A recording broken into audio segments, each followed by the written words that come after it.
얘가 아기이고 얘는 그냥 같이 따라온 애기. 네. 네. 잠시만요. 얘 체중을 다시 한번 재야 될 것 같아요. 됐어요. 그럼 하구나. 0.5. 네, 됐어요. 알았어. 알았다. 미안해. 그래. 많이 좋아졌어요. 좋아졌어요? 네, 변도 잘 보고 잘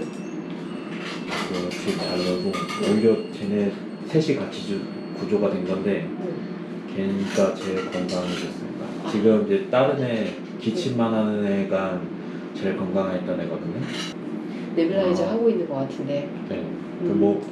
무슨 치료한다고 그러던데. 네뷸라이저. 네. 그 호흡기 치료 하거든요. 호흡기를 해주는 게 금방 나는데. 네.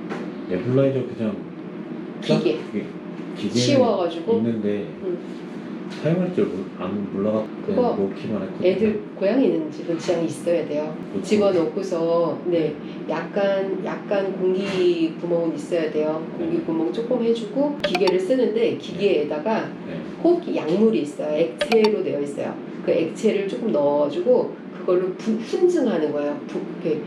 정제수만 쓰는 게 아니고? 정제수는 도움이 아예 안 되는 건 아니고 여기에 그 스판 이런 거를 갖다 해주니까 촉촉하게 해주는 효과는 있지만 그게 약물은 아니죠. 기관지를 확장시켜주고 가래를 삭혀주고 이런 효과는 없잖아요. 그래서 약물을 넣으면 애들이 호흡이 갑자기 이렇게 편안해지고 그 가래가 삭혀지니까 기침을 좀 덜 하게 되고 이 호흡기 치료는 먹는 약보다도 이 네뷸라이저만으로도 치료하는 게 훨씬 좋아요. 그래요. 그리고 이제 좀 마른 애가 잘 못 먹거든요. 그러니까 키튼 사료나 그런 거는 아예 먹지를 않고 어젯밤에 보니까 석면 사료를 조금 먹더라고요. 그러니까 뭘 먹든 지가 먹기만 하면야. 네, 지금 되게 많이 말랐어요. 500g밖에 안 되네요. 둘이 온 건데 하나는 잘 먹어요. 그러면 애기 1, 2 이렇게 있는데 지금 건강했던 녀석이 기침을 한다. 그걸 애기 1로 볼게요. 그리고 애기 2도 기침해요. 만져보면 체온이 되게 높아요. 기침하는 거는 잘 못 봤는데 체온이 높고 애가 못 먹어서 좀 많이 말랐어요. 얘가 500g이군요. 네네. 얘는 몇 g이지?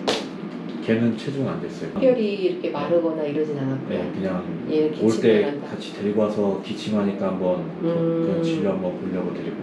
네뷸라이저 액을 몇 개 챙겨 드릴 테니까 그걸 가져가셔서 기계에다가 보통 3ml 정도 넣고 하거든요.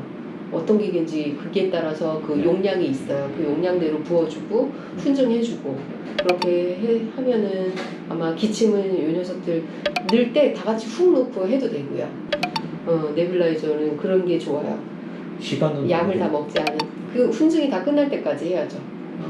그 분무가 다 끝날 때까지 하고 분무 끝나고 난 다음에 그 뿌연 이런 액상 같은 것들이 다 잦아질 때까지 그냥 놔두세요.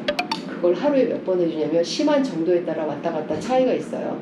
근데 너무 심하면 하루에 몇 시간에 한 번씩 정도 해주는 게 좋고 그렇게 심하지 않다 그러면 하루 2번 내지 3번 정도 아예 힘들다 그러면 하루 1번 정도라도 효과가 있으니까 애기의 상태에 따라서 왔다 갔다 가감을 하면 되고 많이 한다고 해서 그렇게 큰 해는 없어요. 그러나 그 집에서 할 때는 환기를 잘 시켜서 이 약물이 집안에 좀 이렇게 고여 있는 그런 건 있을 텐데 다 마시게 그냥 두는 것도 나쁘지 않아요.